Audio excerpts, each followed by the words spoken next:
ओम नमो भगवते वासुदेवाय। ओम नमो भगवते वासुदेवाय। ओम नमो भगवते वासुदेवाय।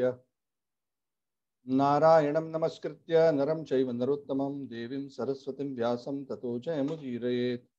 नष्टप्रायेषु भद्रेषु नित्यं भागवत सेवया भगवती उत्तमश्लोके भक्तिर्भवति नैष्ठिकी।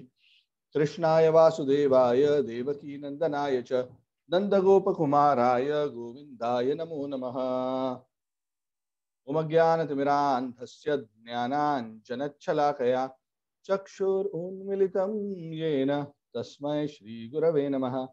श्रीचैतन्यमनोभीष्टं स्थापितं येन भूतले स्वयं रूपः कदा मह्यं ददाति स्वपदान्तिकम्।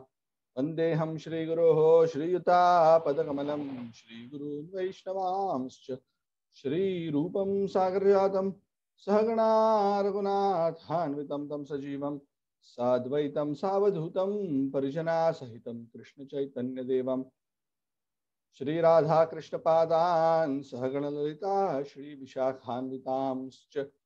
हे कृष्ण करुणा सिंधु दीनबंधु जगतपते गोपेशा गोपिका कांत राधा कांत नमोस्तुते।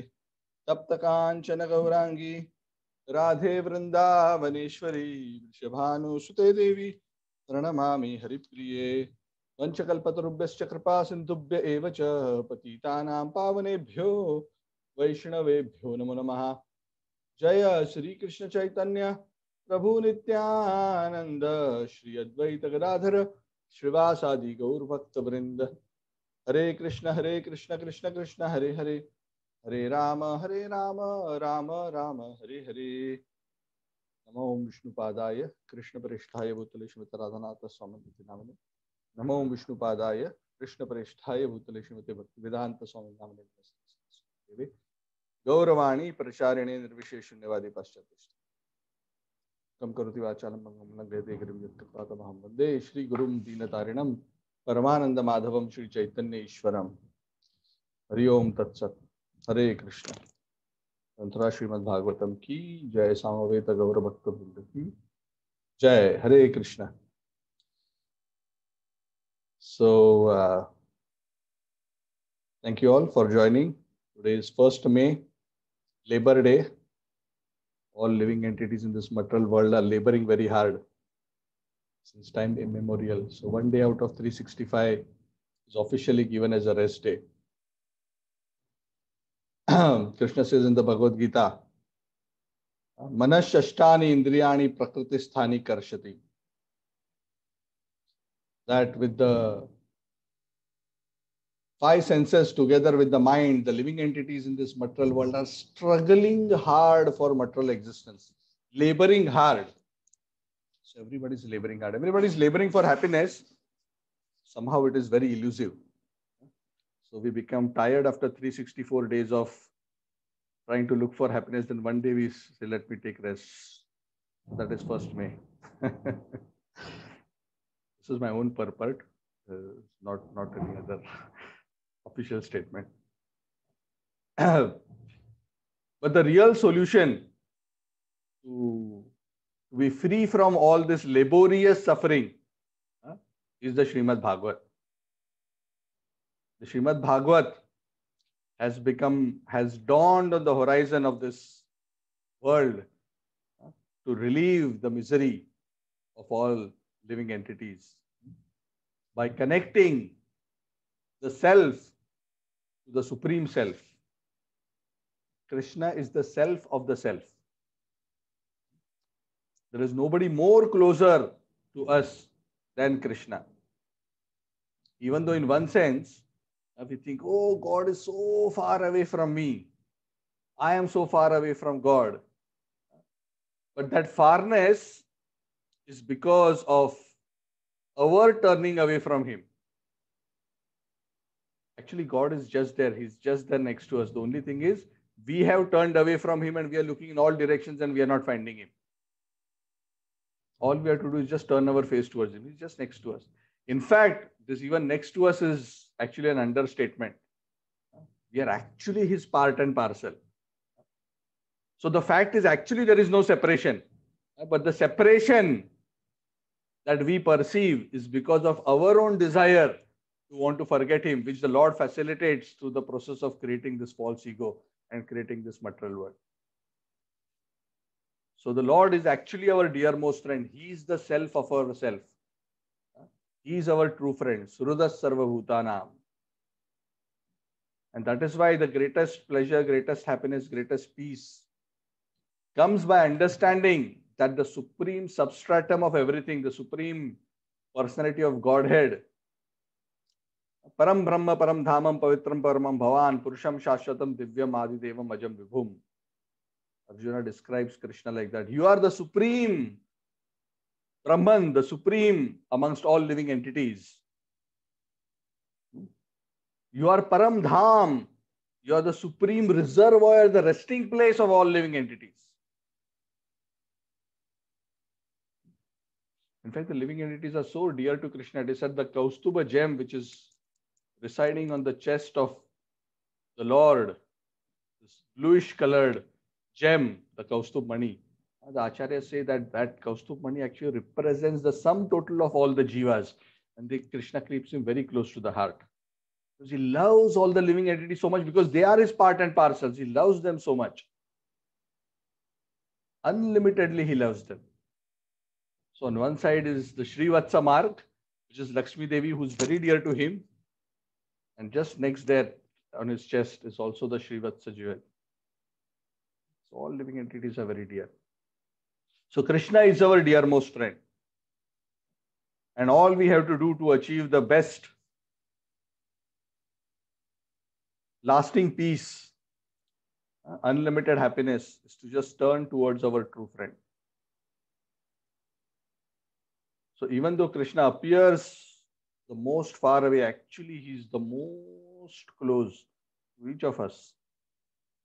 Even before we can realize our thought, Krishna already knows what our thought is. Who can hide from Krishna? And what can we hide? So one should never try to cheat the Lord. One has to be very honest.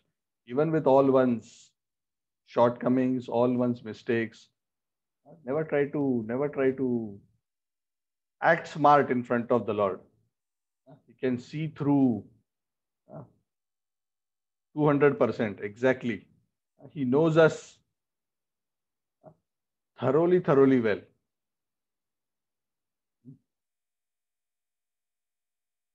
I remember actually one time, the spiritual master, because he's a representative of Krishna, he's also very similarly empowered. I remember once I was talking to my spiritual master, His Holiness Radhanath Swami Maharaj, and we were discussing something about myself, and I think it was just me and him. We had a long conversation, and then he told me, very emphatically, he told me, Gaur Chandra, I know you better than you know yourself. So I was quite shocked because I didn't think anybody could make that statement about me. Maybe at most my parents, but that also I wouldn't believe so much. Fully. Not that they don't know me. Of course, they know me more than most others. Even that I wouldn't. But Maharaj said so confidently. And of course, the Guru knows because he's a representative of Krishna. So I was just thinking how much more Krishna would know us. And how intimately he knows us. And Krishna knows us intimately, not just from this life, but he knows us from millions of lives. That's why sometimes, of course, we see each other as based on what we see externally. Yeah, I may see this person, that person. Oh, he has just started reading Bhagavad Gita. He's just done this. He's just done that. But sometimes we do not know who is who and who has done what.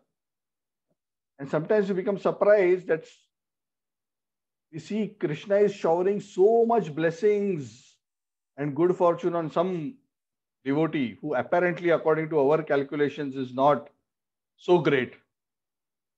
Of course, because our calculations are always based on what we see and what we understand. We fail to see. Some of these devotees may have spent many lifetimes serving the Lord. Many lifetimes. So we don't know who is who. We don't know who's who. Some devotees have spent many, many lifetimes. And I have had many experiences where the spiritual master has revealed about certain devotees. How in front of me this has happened right in my presence. That how Maharaj said, this person was this in the previous life, this one has done so much from. So it is quite interesting. So the point is, of course, the spiritual master knows because he is intimately connected to Krishna. Krishna is the infinite internet of everything.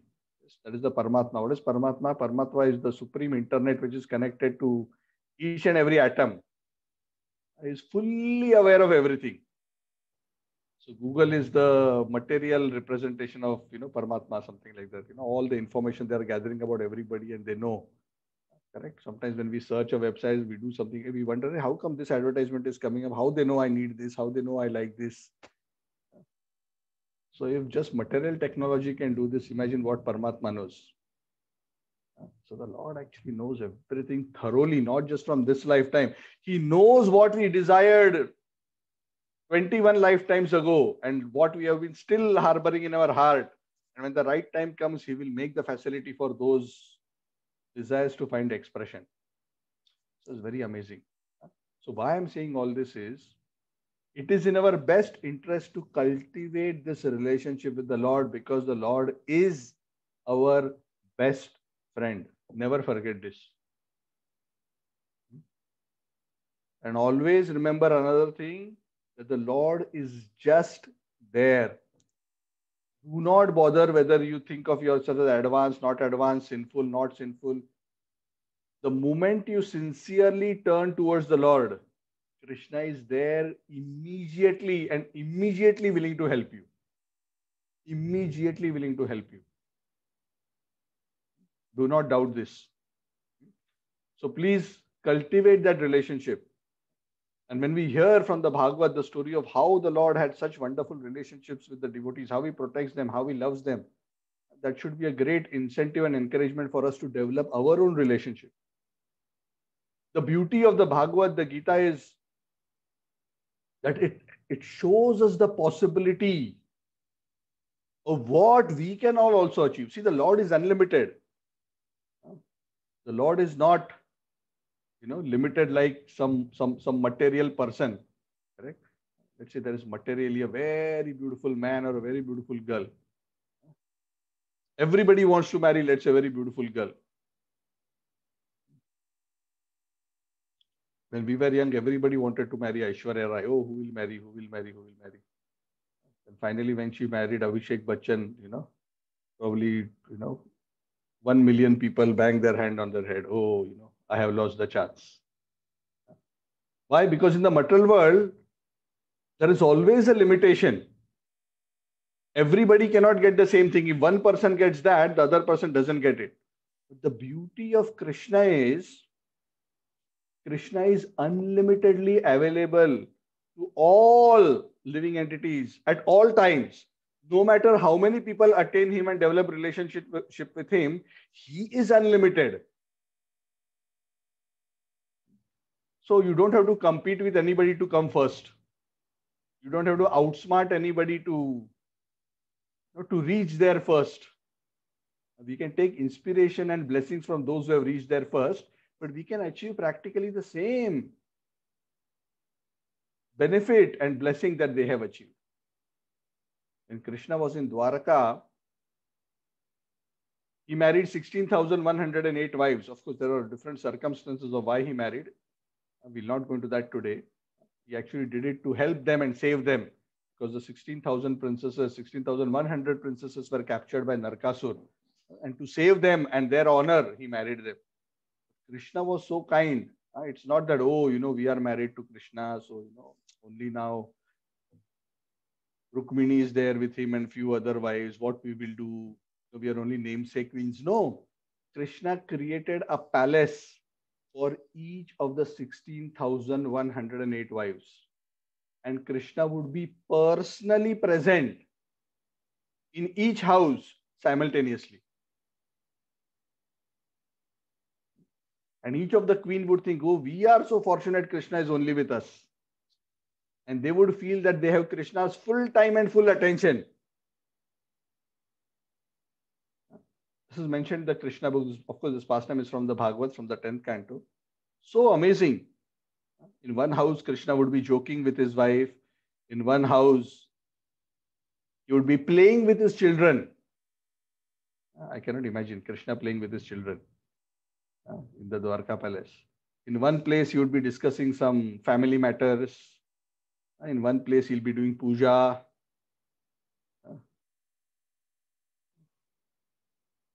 In one place, he'll probably be doing some exercise. In one place, he's having his meal and his queen is fanning him. So beautiful activities going everywhere. And when the time to attend the court would come in Dwarka, all these Krishnas would walk out from all the 16,108 palaces and walk towards the Sudharma. If I'm not wrong, it's known as the Sudharma assembly. And they would all walk. And it is said all the 16,108 Krishnas would come down and merge into one Krishna. And then that one Krishna would go into the Sudharma assembly house, attend the court, take care of the proceedings of the court in Dwarka. Then again he would walk out, again he would split. Why we are saying this is Krishna is unlimitedly available. Krishna is unlimited and he's unlimitedly available. So at the end of the day, all these things we are saying so that we understand that this is such a wonderful opportunity. And who doesn't want a friend who is powerful, wealthy, influential, at the same time beautiful, most famous, and at the same time most concerned about us? That is the most important point. There may be so many people who are rich and famous and other things, but they are not bothered about us. But this person who is the most of all is the most concerned about us. And he's most concerned about you, me, and each one of us. It's so amazing. So amazing. So I'm hoping that through this Bhagavad, we cultivate that interest. We cultivate the desire to develop that relationship. That is what Bhagavad is about. The conclusion of the Gita is Sarva Dharman Parityajya Mam Ekam Sharanam Vraja. Surrender to me alone. Just develop your relationship with me. Depend on me. Serve me. Manmanabhav mad bhakto madhyaji mam namaskuru. Ame vaishyati satyam te pratijani priyoshime. So, that is the message of the Gita and that is expanded in the Bhagavad.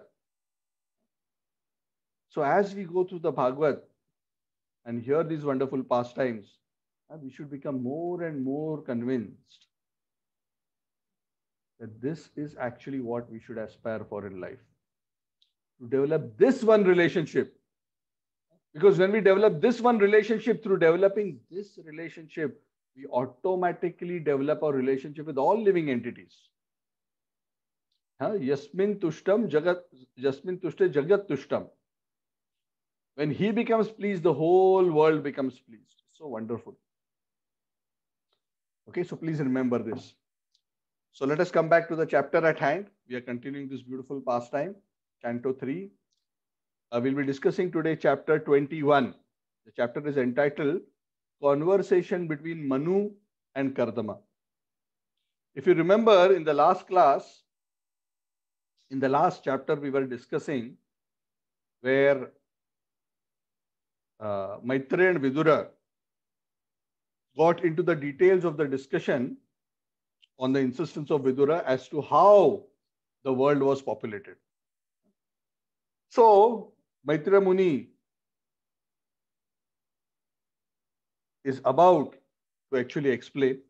And in this particular chapter, it actually begins with some very specific questions from Vidura. Because in the last chapter, it was already explained how Maitreya Muni summarized the creation process by saying, the primary creation was this, then the secondary creation of the 14 planetary systems, and all these species were created, the Rakshasas and the Pishachas and this and that, the Devatas, the Gandharvas, the Vidyadharas, the Bhutas, all these various 13, 14 or more categories that we discussed about.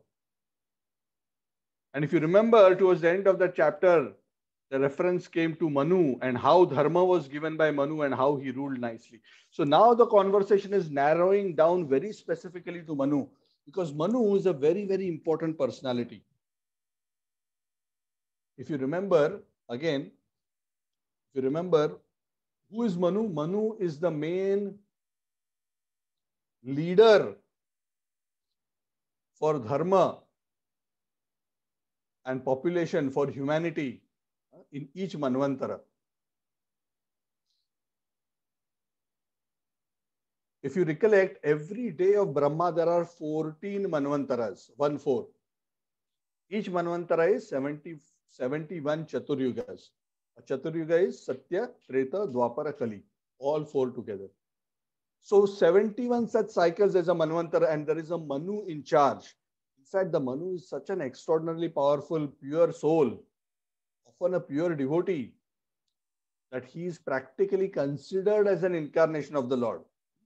In fact, he is referred to as one of the avataras, and they are referred to in scripture as Manvantara avatar. They are not directly Krishna, but they are empowered by an extraordinary potency of the Lord, that their presence is practically like the Lord's presence. That is the idea of Shaktyavesh. Of course, Shaktyavesh is usually another category, but it's a similar concept. Manvantara is not the Lord himself, but is a Shaktyavesh for a specific category, which is for ruling the Manvantara. So Vidura begins this chapter by asking Maitreya Muni, so please explain, Maitreya Muni, Swayambhu Manu was so great. And by the way, just for your information, out of the 14 Manvantaras in the day of Brahma, the first Manvantara is known as Swayambhuva Manvantara. We are in which Manvantara out of the 14? Anybody knows in this day of Brahma? Out of the 14? Is it the 7th? You are close. Vaivasa Manvantara. Yeah, Vaivasvata, which is the 8th Manvantara. Yeah. So we are in the Vaivasvata Manvantara, but the first Manvantara in the day of Brahma is Swayambhuva Manvantara. So he is asking that because this whole creation process was described at the beginning of the day of Brahma. So in the first Manvantara, Swayambhuva Manu is so worshipped. Please explain to me how he produced progeny. Now, the important thing to realize is in the process of creation up to this point of the creation of Swayambhuva Manu, all creation of life did not have a union between a male and a female. That concept wasn't there. It's very interesting. Until that point, Brahma was creating from his mind. Sages created. 4 Kumaras created. Shiva appeared from his forehead. You don't see that, Brahma got married and had to go on a honeymoon and then, there were some progeny coming from there. No, Brahma did not need.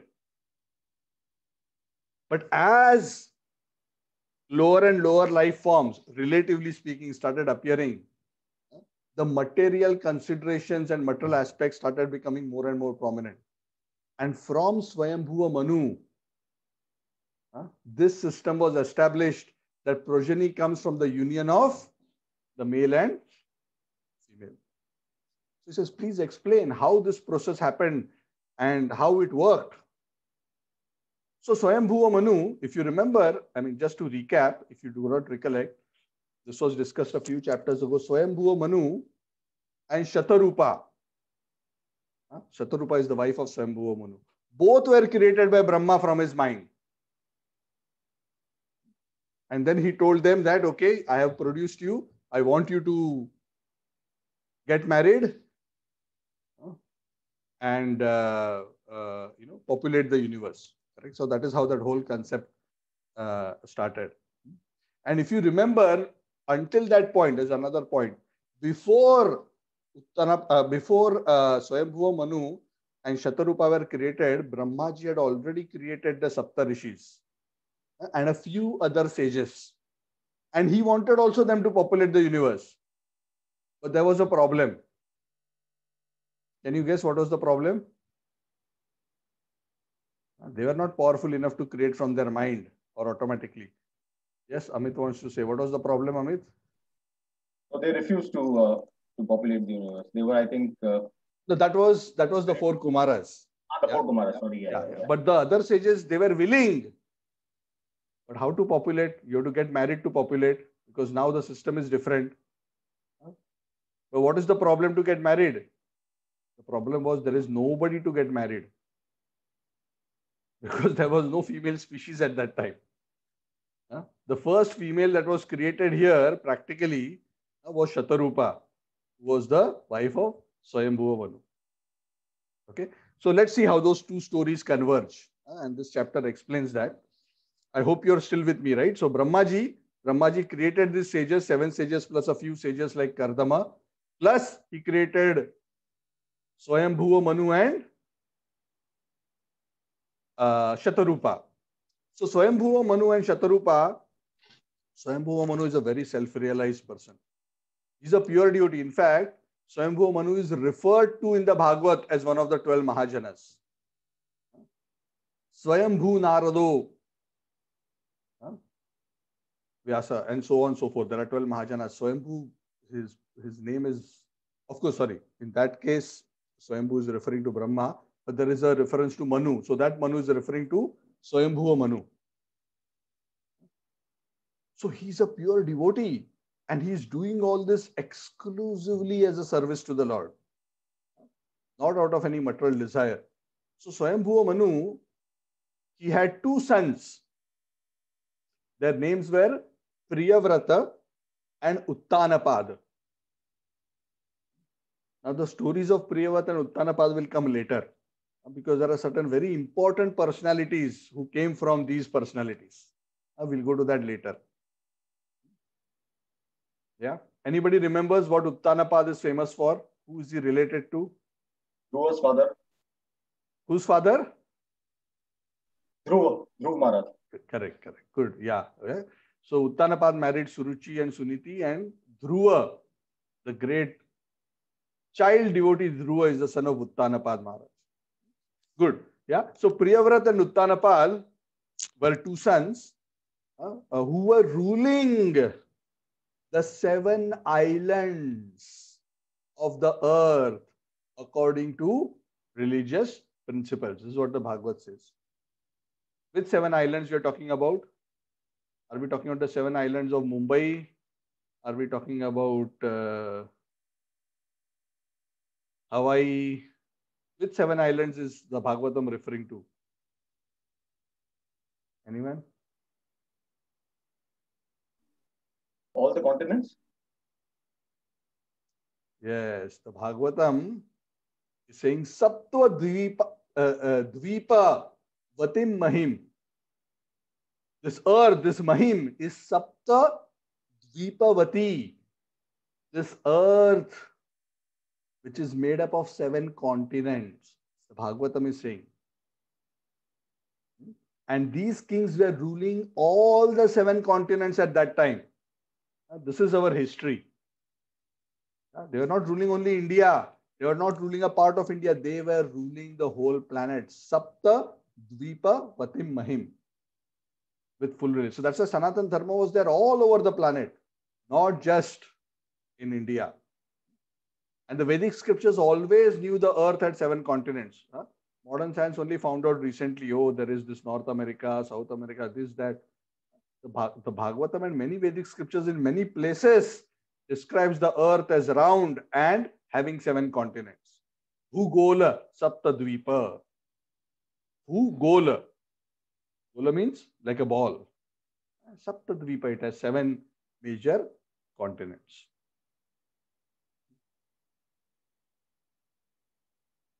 So along with that, there was also some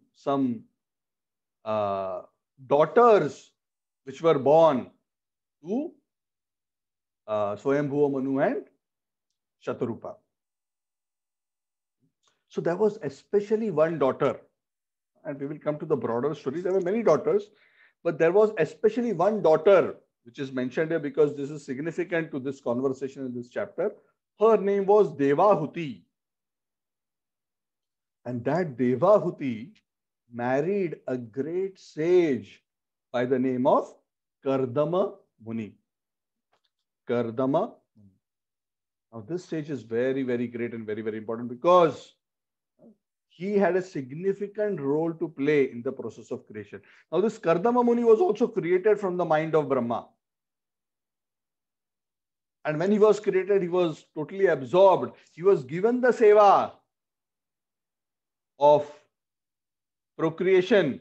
Of course, he was waiting for the right time and he was performing austerity to make himself spiritually powerful enough to produce the right kind of spiritual progeny. And he was performing severe tapasya. Now, something very interesting happened.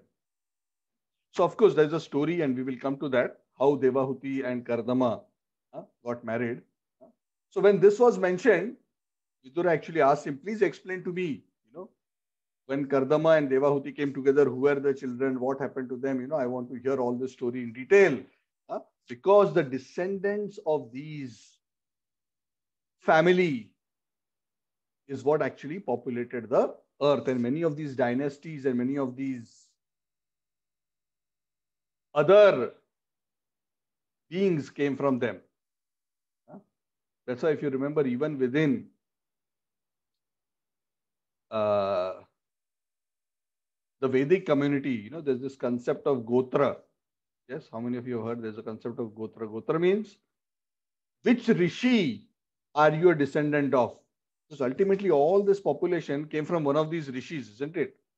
If you go on tracing back your lineage, ultimately you have to reach somewhere, right? Of course, ultimately you'll reach Brahma, but before you come to Brahma, there'll be these sages who will be the head of the Gotra. So it is said that there is some DNA of all these sages within those who are in their Gotra lineage. So anyway, so he wanted to know this. So there is a science behind all this. So Maitreya Muni started describing this pastime.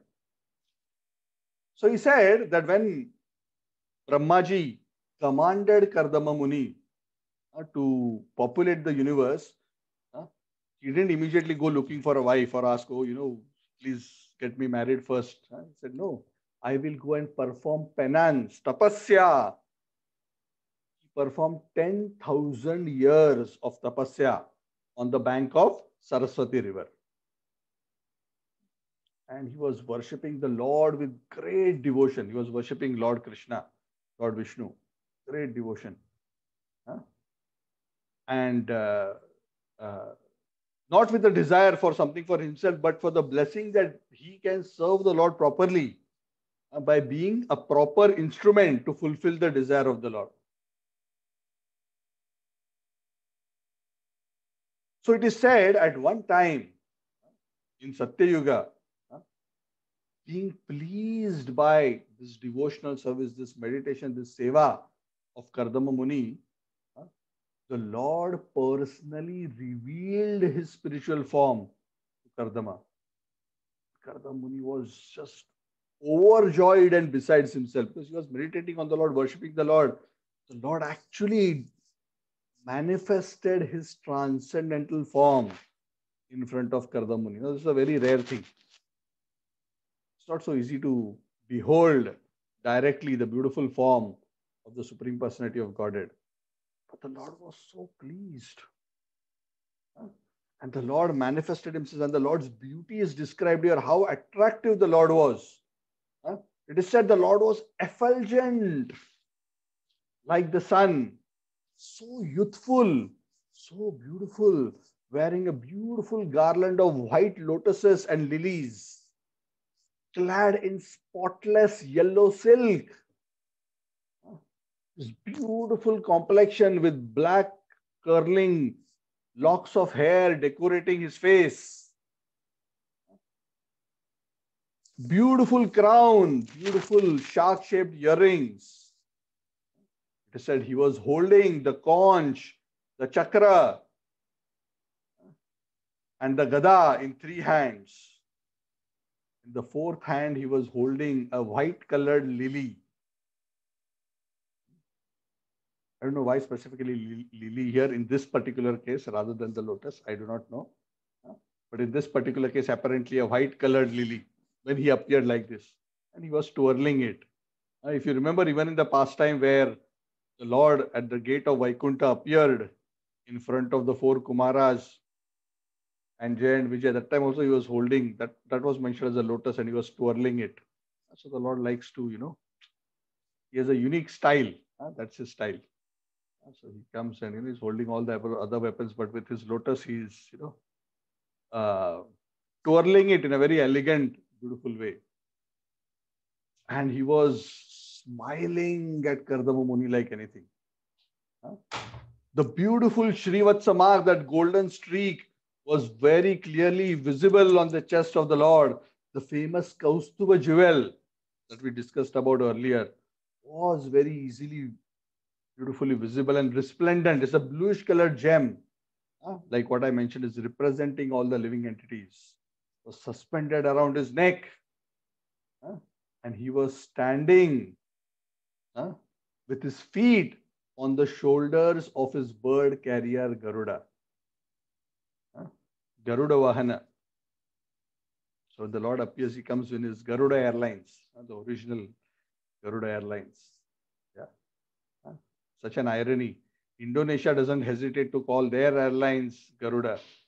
But we are so, in India, so concerned that we do not want to use our own cultural icons and spiritual icons to represent our own identity.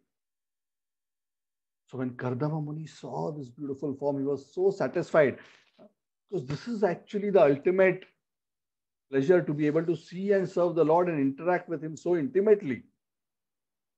And he was feeling that I have actually achieved the perfection of my sight, because all beauty in this world is just a speck of the beauty of the Lord. So what to speak when you see the Lord directly, personified perfection of beauty. Krishna says that all the opulence in this world is just a speck of my splendor. He says that in the Bhagavad Gita, just one speck of my splendor. Ekam Shena Sthito Jagat. In the 10th chapter also, Krishna says, why should I speak so much? Just a speck. And also he says, Yadyad vibhuti mat sattvam shrimad urjitam eva tattadeva avagachatvam mama tejamsa sambhavam. Wherever you see extraordinary opulence, beauty, power, any extraordinary manifestation of opulence, understand it is just a spark of my splendor. And here is the whole full reservoir. So can you imagine what that sight will be like? Actually, we cannot imagine, because it is impossible to imagine. We can only imagine what we have experience of. We have not have experience. So when the Lord is manifest, the acharyas say that it is such a, it's like, when you're very thirsty, you ask for some water and you're expecting a glass of water. Instead, there is a tsunami of nectar which comes. And all you're holding is a small glass. The tsunami comes. What can you hold? Interaction with the Lord, and the Lord looking at and interacting with his devotees like that. Devotees are overwhelmed because it's just unlimited. The Lord is just unlimited. It is practically impossible for anybody to describe that experience. And he's glorifying the Lord. Oh Lord, the sages are all the time aspiring to get your darshan. And finally, I am so fortunate that I have got an opportunity. That darshan which great yogis after many births get, I am fortunate to get. And you are showing me your lotus feet. Your lotus feet are the very boat which carries the living entities across the ocean of material existence. Only foolish people in this material world get attracted to trivial pleasures of this world rather than getting attracted to your lotus feet. And such foolish kripana, these kind of small mentality, deluded people get trapped in this world because they run after the ephemeral pleasures of this world and give up the real pleasure of getting attracted to your lotus feet. It's very interesting. But you are so kind, oh great Lord, that even though they have no attraction for you, you are always trying somehow or the other to help them to get close to you. So I have also actually approached you and prayed for you. But I also want to serve you, but I also want to serve you in a particular way, as has been instructed to me by my father Brahma. I want to marry a nice girl. So Lord, it's as a seva for you only, but I want to marry a nice girl. So please, I request you, please arrange for that, because I don't know where should I get a wife from. There is no matrimony column, or there is no dating website, because there's practically nobody in the universe at that time. So he's directly praying to the Lord, please, I want to fulfill your desire of Brahma by to serve you. So please help arrange. And he also says what kind of wife he wants. Very interesting. He says, I want a girl who has a disposition, which means a nature, which is very like-minded. Which means the first priority doesn't say she must be, the most beautiful lady in the world. It says that she must be somebody who is very psychologically compatible with me. And she should be able to support me in all ways. That's why a spouse is also known as Sahadharmacharini. She who comes together with the husband to perform all religious duties. And he's very confident that if that happens, then all other things will get done very easily. In the Shastras, 3 things are said to be materially, said to be symptoms of great good fortune. Great good fortune. One is great wealth. Second is very good children. And third is very good wife. And out of these 3, the scriptures say a very good wife is considered the blessing number 1 in the material world. Why? Because in that way, the whole journey of life becomes very pleasant. So when husband and wife come together and they are like-minded and they come together for executing the principles of religion and spirituality together, that's a very beautiful combination. And there is no problem with that. That is never an obstacle for spiritual advancement. That is actually the need of the hour. So he's asking for that.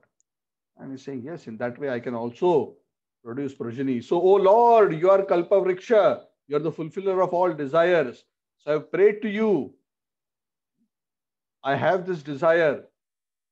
You are the Lord and Master of all living entities. You know my heart. And you are ultimately the one who satisfies the desires of all living entities. So I'm also approaching you. I don't want to go and approach anybody else. I don't want to go to any of the devatas. You are Akamo sarvakamo va moksha kamudaradihi tivrena bhakti yogena yajeta purusham param.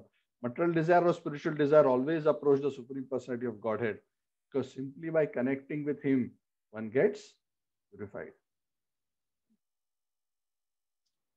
So please, O Lord, you are so great. You can definitely fulfill my desire. Everything is ultimately coming from you only.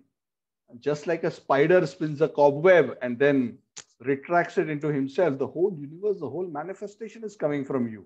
It's all your energy. Everything is in your full control.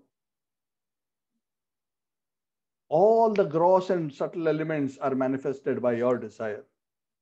So, please grant me this desire so that it may be fulfilled.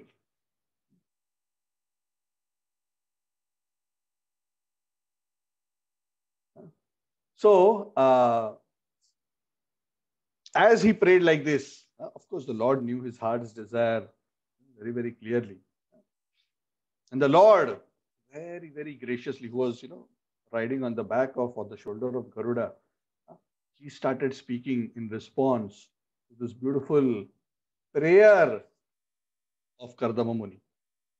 So beautiful, rapturous scene. Kardama Muni was, overwhelmed with rapture, seeing this beauty of the Lord. The Lord was speaking to him with words which were as sweet as nectar.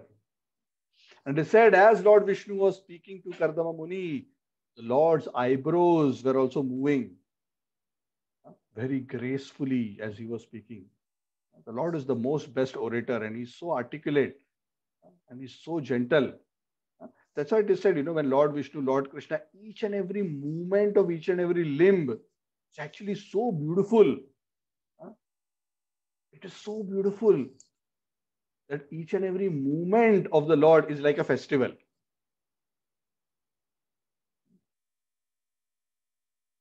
It is like an unimaginable festival.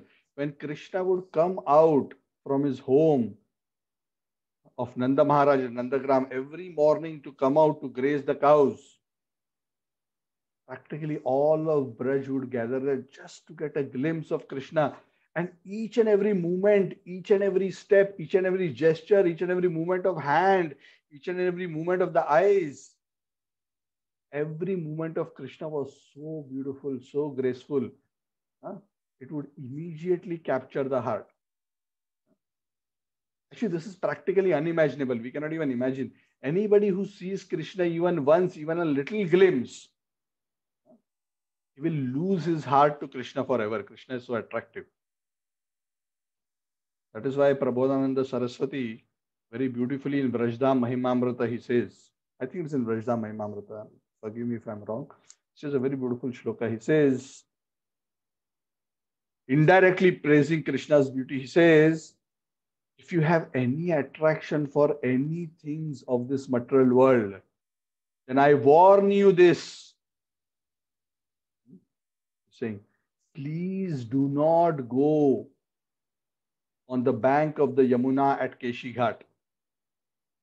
If you want to keep any attraction for the material world, or you have any attraction, you want to keep it, don't go to the bank of the Yamuna at Keshi Ghat. Why? What will happen? Because there you will see Krishna, Shyama Sundar, this flute, standing there at Vamsi Ghat in his threefold bending form. And if you see him once, you are finished. Why you are finished? Because his beauty, his grace, his sweetness will capture your heart so much, you will immediately lose interest in anything else of this world.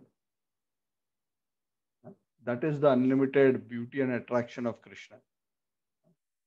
And what to speak of seeing Krishna directly, even if 1/1,000,000th of that we get attracted to Krishna, even that is enough to lose all attraction to the material world. That is his power. So you can imagine for all these great sages who are directly seeing how much they'll be feeling. So here Lord Vishnu with his eyebrows moving gracefully with affection towards Kardama Muni, smiling he speaks. Actually at this point, even though it is not mentioned here, it is mentioned in another pastime. It is said, by seeing the genuine devotion and humility and sincerity of Kardama Muni, the Lord was so overwhelmed with affection for Kardama Muni that tears came out from the eyes of Lord Vishnu. Is it easy to bring tears to Lord Vishnu's eyes? Any one of you want to try? Tears came out from the eyes, and it is said Kardama Muni's ashram was situated on one lake, which was kind of an extension of the river Saraswati.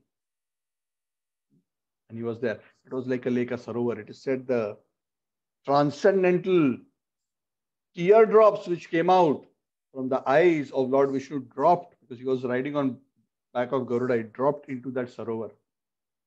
And that sarovar became famous as Bindu Sarovar.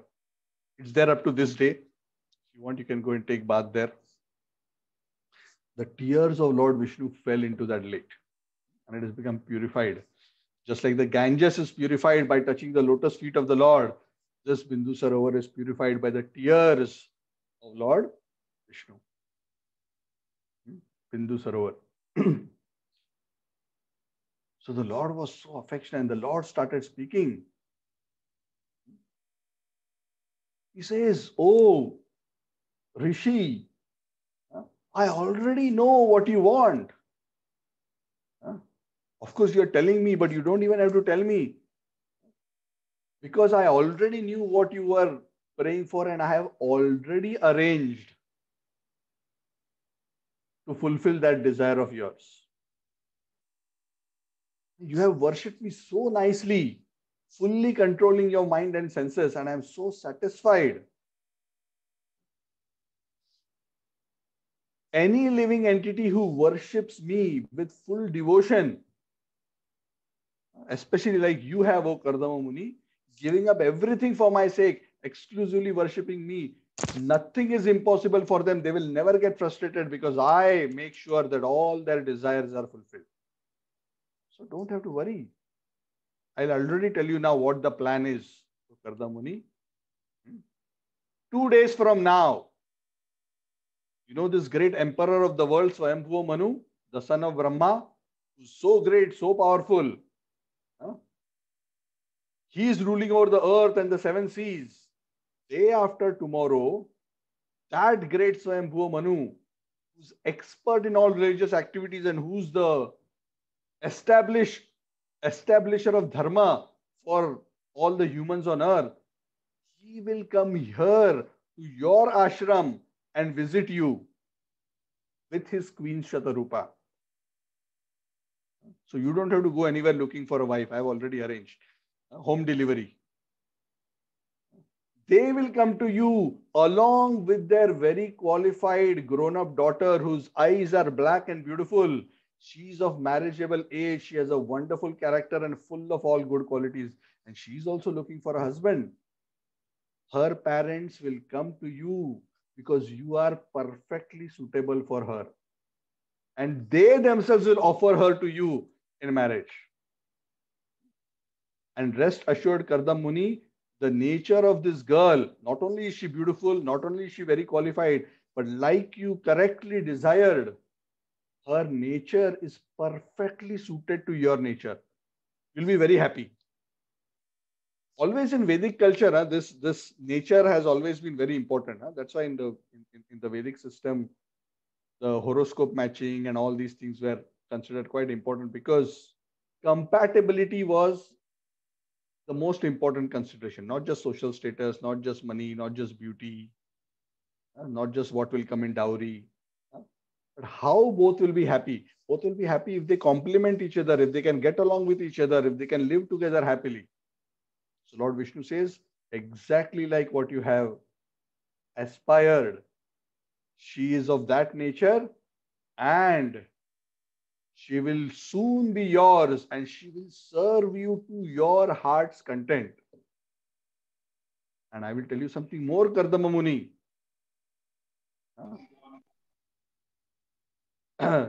She will bring forth 9 daughters after combining with you, after your marriage. And through these 9 daughters, please remember these 9 daughters I have arranged as your children, as a combination of you and Devahuti, because there are 9 sages who are waiting to get married. And other than Shatarupa, practically there is no other, female species here in terms of suitability to get married. So these 9 daughters, you should later offer them to these 9 sages so that the world can be properly populated. So please be detached. Do all this as a service to me and be detached from the fruits of the action. And I guarantee you, if you perform this seva in this spirit, you will attain to me without a doubt. So do this great act of compassion and rest assured that you will achieve perfection. And this perfection that you will achieve is essentially always having the vision that you will perceive yourself and this whole universe to be within me, and you will perceive me, the Lord is saying, in you. If you remember, Krishna also mentions this in Bhagavad Gita as the supreme vision for the pure devotee, that I am in everything. Sorry, everything is in me, and I am also in everything. And one more thing I want to mention, I want to give you bonus. Kardam Muni, not only will you get the wife that you desire, not only will you have nice, wonderful daughters who will become the wives of these great sages, but I personally will come as your son. I will take a special incarnation through your wife Devahuti. And in that incarnation, as Lord Kapila, I will give the divine knowledge of the Sankhya philosophy to the whole world by instructing your wife Devahuti in this knowledge. So having explained like that, obviously Kardam Muni was besides himself, like super bonus. You ask for this much, you get this much. He not only got the wife he wanted, but he got everything. He got progeny, he got... and the whole plan was told to him by the Lord. He didn't have to crack his head, okay, now what I should do, not everything. Okay, you do this, you marry, then these daughters you give here, then son, this is what the son will do, everything sorted out. You simply do. Nimitta matra bhava savyasachi. You become the instrument, become detached, you will achieve perfection. So having said that, the Lord who reveals himself only to pure devotees, he departed from that lake, the Bindu Sarovar, which was situated adjacent to the river Saraswati. And the sage was looking at this beautiful form, how the Lord again flew back on Vaikuntha in the direction of Vaikuntha. And as Garuda was flapping his wings and flying towards Vaikuntha, it is said, the flapping sound of the wings of Garuda, it was not the usual flap sound which comes. It is said the hymns of the Samaveda glorifying the Lord would be heard in the flapping of the wings of Garuda. Very interesting. And after the Lord disappeared, of course, Kardam Muni continued to stay on the bank of Bindu Sarovar, waiting for the 2 days elapse. Why did he want to wait for 2 days? What was going to happen in 2 days?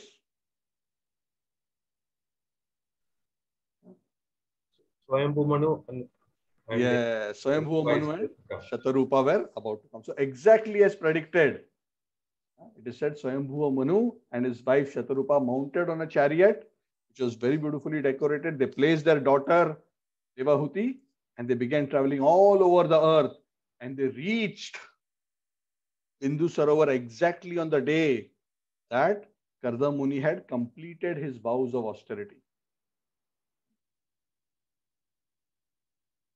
And it was such a beautiful place. Actually, there's a beauty of this Bindu Sarovar described. Beautiful flowers and trees and all kinds of beautiful flowers and birds were there. Beautiful animals were there. It's described in detail. I'll not go into that.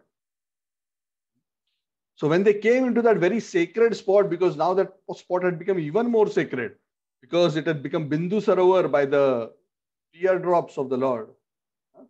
Swayambhu Manu came there, and when he came there, he saw this great sage. He had just performed his morning yajna, and he was pouring oblations. Idam Vishnave, idam namama.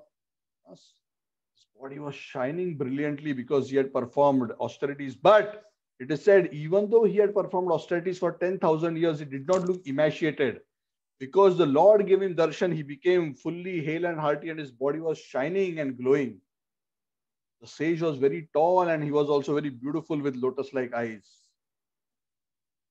Even though he was dressed very simply, practically in rags. Swayambhu Manu saw him and he could identify that he is like an unpolished gem who is shining. So when the great sage Kardamuni saw Swayambhuva Manu come, he recognizes Swayambhuva Manu. Normally, of course, he's a Brahman and Swayambhuva Manu is a Kshatriya. So normally Brahmanas will not bow down to a Kshatriya because of the social consideration. But here he actually bows down and offers obeisances. Why? Because Swayambhuva Manu is directly an incarnation, a representative of the Supreme Personality of Godhead. He worships him and welcomes him. And then when the king sat down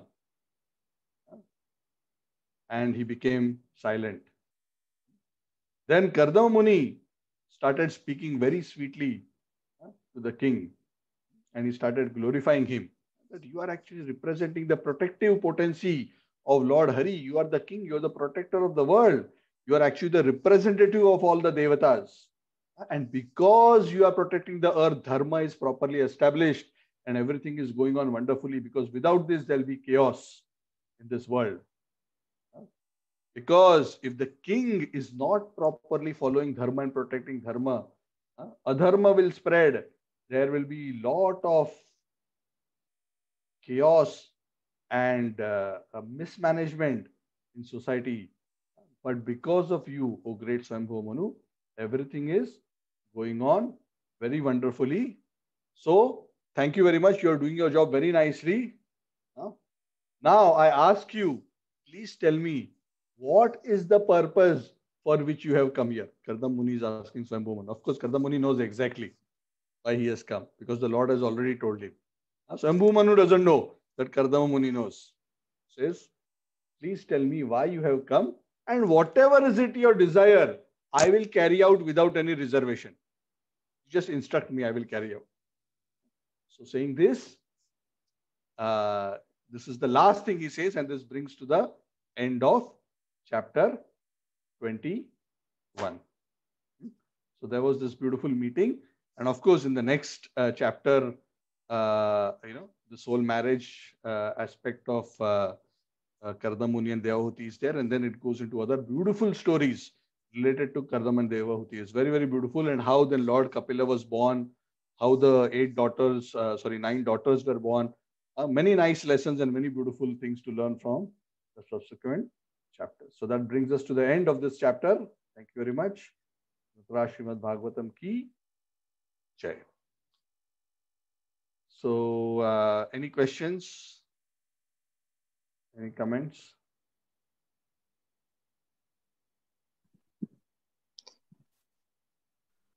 Hare Krishna, Prabhuji. Bindu Sarovar, where it is, Prabhuji? Good question. It's on the bank of Saraswati River. I was myself wondering where it is. I'm not very sure, because there are a couple of Bindu Sarovars actually within India. This particular Bindu Sarovar, I'm not very sure, but let us try to do some research. We'll find. If anybody is aware, they can tell. But I would think that this would typically be somewhere in the Himalayas, and now Saraswati River having, kind of disappeared. I do not know whether this Bindu Sarovar is still fully manifested in this world or not. But this is just a speculation. I think at least the Sarovar is, because I've heard this name of Bindu Sarovar. I googled just now, Prabhu, but it says Bhubaneswar, Odisha. Yeah, so that is another Bindu Sarovar. That is the Bindu Sarovar of the tears of Lord Shiva. Yep. Okay, so that was Lord Shiva who cries there out of his devotion for Lord Vishnu. So that's another Bindu Sarovar. So this Bindu Sarovar is different. I'm not sure of whether this Bindu Sarovar is manifest. But we can try to find out. I would think it would be somewhere in the Himalayas.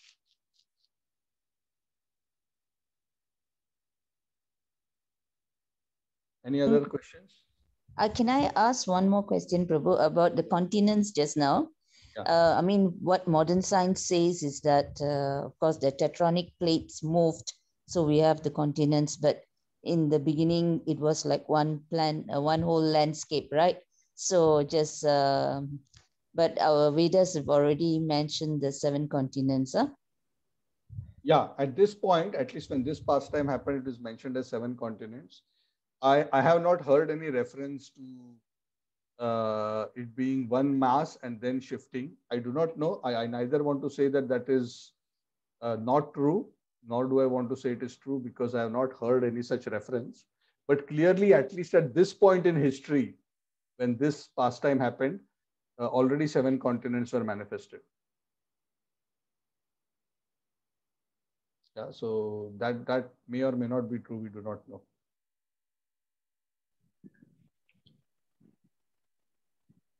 Any other point? Hare Krishna, Prabhu. Yes, Sudhir Prabhu. Prabhu, I just want to confirm when we talk about this primary creation and the what is the secondary creation. Yeah.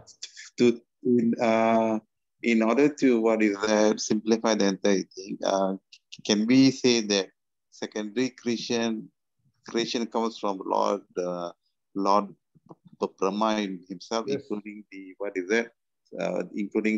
that, 14 planetary systems and so on. Yes, that is correct. So, yeah, so 14 planetary systems, and populating those 14 planetary systems is the seva that Brahmaji does, and that is the secondary creation. So as far as the primary creation, then we are referring to what? Primary creation begins right from the point of the Lord agitating from the Pradhan, right? From the Pradhan, the Mahat-tattva, from the Mahat-tattva, the Ahankar, then all the various elements get created, the Panchamahabhuta, the Tanmatras, the senses, and later the Devatas for the senses. Remember all the components which are important for the world to manifest and for bodies of living entities to manifest.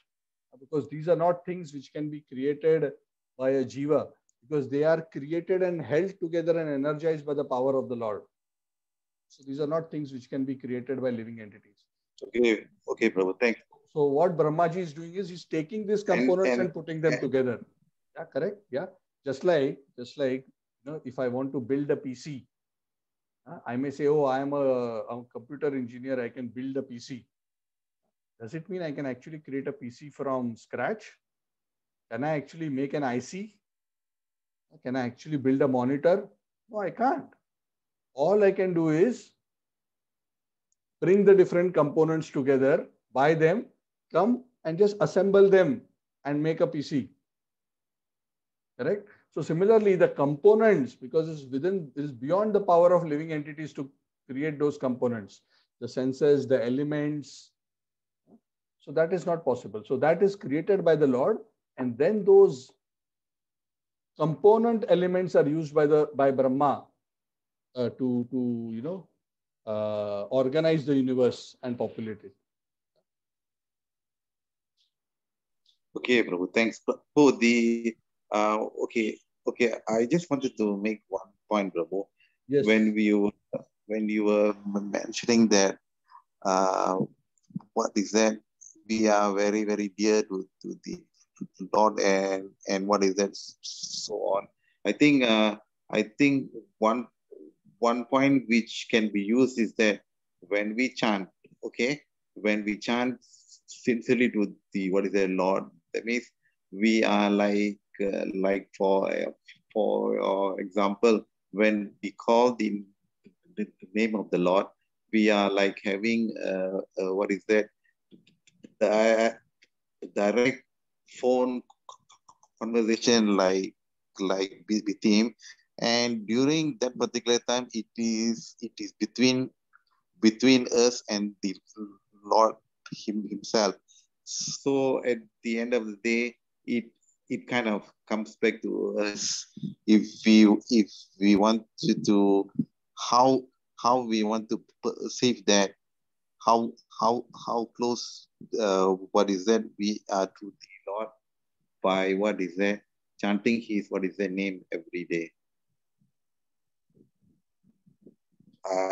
I just wanted to share one of the point. Yeah.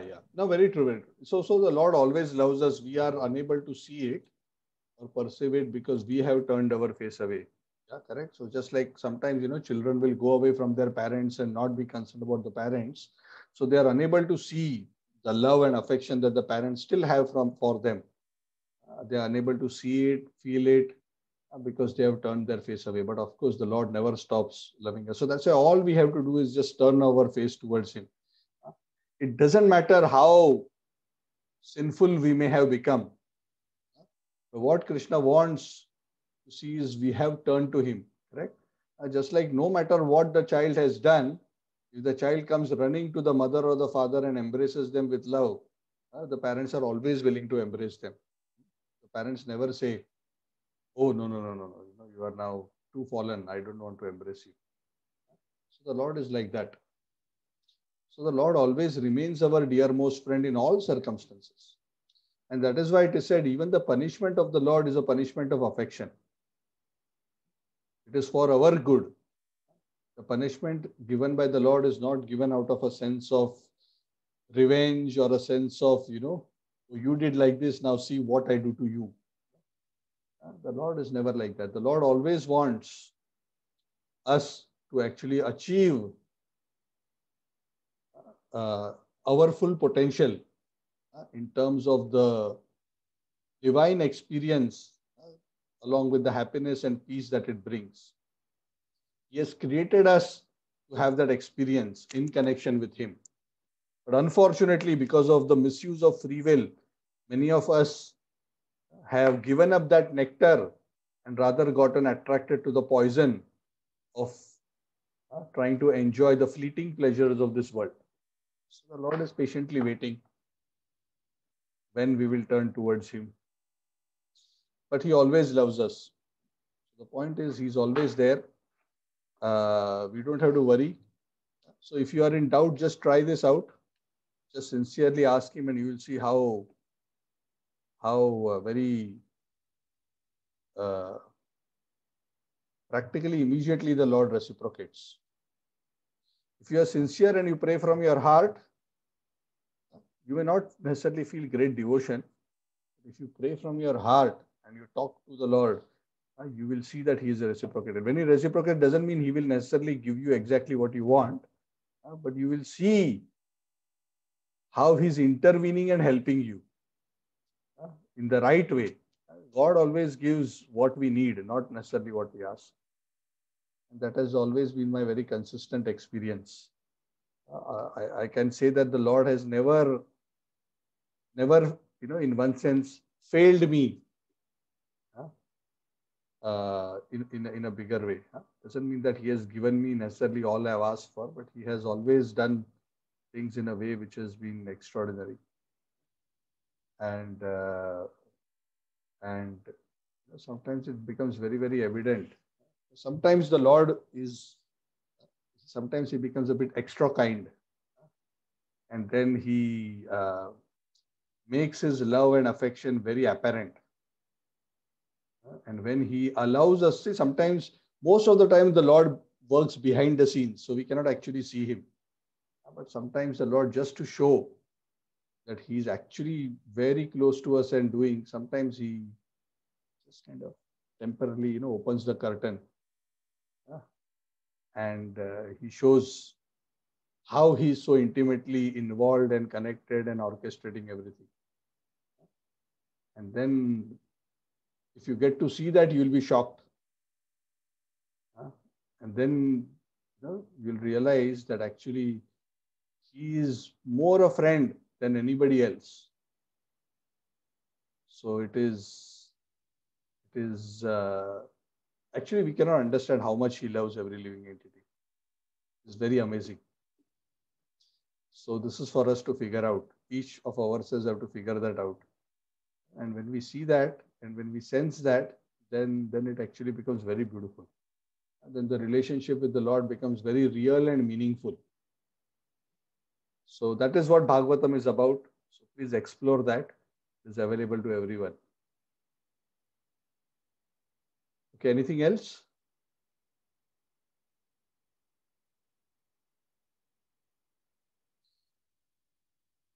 Hare Krishna. So thank you all very much. Granthara Srimad Bhagavatam ki. Yeah. Prabhupada ki. Jai.